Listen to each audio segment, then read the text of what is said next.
ও বন্ধু, আল্লাহর ওলিদের কারামত সম্পর্কে নিয়ে আমি কিছু কথা বলে যাব। কারণ আল্লাহর ওলিরা কিন্তু সাধারণ কোনো ওলি নয়। কারণ আল্লাহ তাআলা পবিত্র কোরআনুল কারীমের মধ্যে আমার আল্লাহ বলেন, আলা ইন্না আউলিয়া আল্লাহি লা খাউফুন আলাইহিম ওয়ালা হুম ইয়াহজানুন।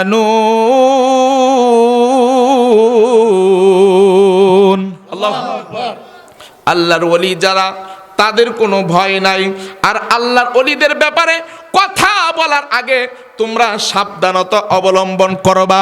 আলা মানে সাবধান, ইন্না নিশ্চয়, আউলিয়া আল্লাহ যারা আল্লাহর ওলি হয়ে যায়, লা খাউফুন আলাইহিম তাদের কোনো ভয় নাই, ওয়ালা হুম ইয়াহজানুন তাদের কোনো চিন্তাও নাই।